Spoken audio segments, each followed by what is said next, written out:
حیض سے پاکیزگی حاصل کرنے کے بعد اگر خاکی یعنی براؤن یا زرد یعنی یلوش پانی خارج ہو تو دوبارہ غسل کرنے کی ضرورت نہیں. ان ام عطیہ رضی اللہ عنہا قالت كنا لا نعد القدرة والصفرة بعد الطہر شیئا رواہ ابو داود. حضرت ام عطیہ رضی اللہ عنہا فرماتی ہیں حیض سے پاکیزگی حاصل کرنے کے بعد خاکی یا زرد رنگ کے پانی کو ہم کوئی اہمیت نہیں دیتی تھی. اسے ابو داود نے روایت کیا. یعنی آپ اپنے مقررہ ایام پر پاک ہو گئی، نہائی، نماز پڑھی، اور پھر کچھ گھنٹے گزرنے کے بعد یوں معلوم ہوا کہ یلوش ڈسچارج پھر ہوا ہے تو اس کو کنسیڈر کرنے کی ضرورت نہیں. اب دوبارہ نہانے کے لیے زحمت نہ کرے. حیض سے پاکیزگی حاصل کرنے کے لیے بیجا اجلت اور بیجا تاخیر دونوں سے کام نہیں لینا چاہیے. بیجا اجلت کا کیا مطلب ہے کہ انڈیو جلدی، یعنی ہے کب پاک ہوگی، کہیں نماز نہ چلی جائے، کہیں روزہ نہ چلا جائے، اچھا نہا لی، پھر دیکھا کہ ابھی تو نہیں پاک ہوئے، پھر نماز چھوڑ دی، پھر روزہ توڑ دیا، پھر نہا لیے. تو یہ کھیل نہیں بنانا چاہیے اس کو. اسی طرح بیجا تاخیر کے پاک بھی ہو چکے ہیں لیکن نہا ہی نہیں رہے، میں سستی کے مارے کہ اچھا ایک دو نمازیں اور چھوڑ لیں، آرام کر لیں، تو ایسا نہیں کرنا چاہیے. غسل حیض میں تاخیر ہونے پر قضا نمازیں ادا کرنا چاہیے. یعنی اگر کسی وجہ سے پانی ختم ہے، پانی نہیں ہے، یا کئی سفر کی حالت میں ہے کہ ٹائم پہ نہیں پہنچے آپ کہ نہا سکیں، یا کوئی وجہ بن گئی، یعنی جان بوجھ کے نہیں ہو گیا ایسے، تو پھر کیا ہے، جب نہا چکے تو پچھلی نماز لوٹائیں. كن النساء يبعثن الى عائشة رضی اللہ عنہا بالدرجة فيها الكرس فيها السفرة فتقول لا تعجلن حتى ترين القصة البيضاء تريد بذلك الطهر من الحيضة رواہ البخاری. خواتین رسول اللہ صلی اللہ علیہ وسلم کی زوجہ محترمہ سیدہ عائشہ رضی اللہ تعالی عنہا کے پاس ڈبیا میں روئی رکھ کر بھیجتی جس میں ابھی کچھ زردی باقی ہوتی. تو حضرت عائشہ فرماتی جب تک صاف شفاف پانی نہ دیکھ لو اس وقت تک طہر حاصل کرنے کے لیے جلدی سے کام نہ لیا کرو. یعنی جب تک بالکل صاف نہ ہو جائے انسان اس وقت تک نہانے میں جلدی نہیں کرنی چاہیے. سیدہ عائشہ رضی اللہ تعالی عنہا کی مراد حیض سے طہارت حاصل کرنا ہوتی تھی.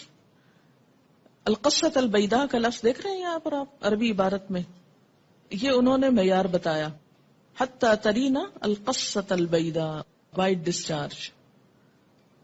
قال ابن عباس رضی اللہ عنہما تغتسل وتصلی ولو ساعة من النهار ويأتيها زوجها اذا صلت الصلاة اعظم رواہ البخاری.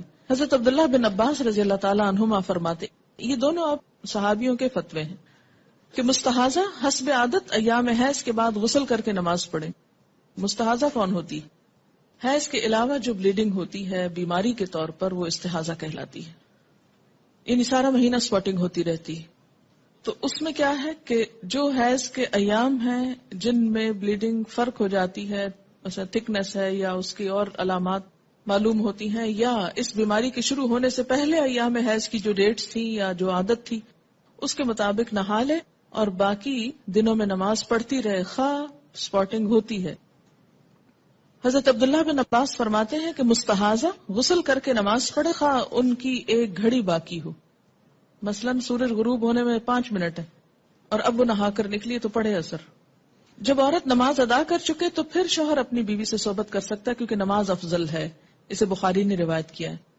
حائضہ پاکیزگی کی حالت میں جس نماز کے اول یا آخر وقت میں سے ایک مکمل رکعت ادا کرنے کا وقت پالے اس وقت کی قضا نماز اسے ادا کرنی چاہیے. مثلاً ظہر کی اذان ہو چکی، آدھا گھنٹہ گزر گیا، آپ نماز پڑھنے جا رہے تھے، پتہ چلا پیریڈز ہو گئے، اب نماز تو نہیں پڑھ سکتے، لیکن چونکہ وقت نماز کا داخل ہو چکا تھا اس لیے یہ نماز آپ کی ذمہ ہو گئی. اب جب آپ پاک ہوں گے تو یہ نماز دہرائیں گے. یہ پتہ ہے آپ کو پہلے سے؟ یہ دیکھیں اکثریت نہیں بول رہی ہے. اس سے اندازہ کریں کہ ہم اپنے دین کے فرائض کو کس حد تک جانتے ہیں اور ہمارے بڑوں نے ہم کو کیا بتایا. اور اگر ایسی باتیں کلاس میں کی جائیں تو پھر یہ شرم و حیا کے خلاف. دیکھیں کہ یہ مسائل پڑھائے اس لیے جاتے ہیں کہ انسان فرائض میں کوتاہی نہ کرے، کیونکہ فرائض کی پوچھ ہے قیامت کے دن. اور اسی طرح اگر عصر کا وقت مثلا ختم ہونے سے آدھا گھنٹہ پہلے پاکی حاصل کی، اب نہانے میں 20 منٹ لگ گئے، 10 منٹ باقی ہیں، اور جتنی دیر میں مصلی بچھایا مغرب کی نماز ہو گئی. بعض اوقات ایسا نا سردی ہوتی ہے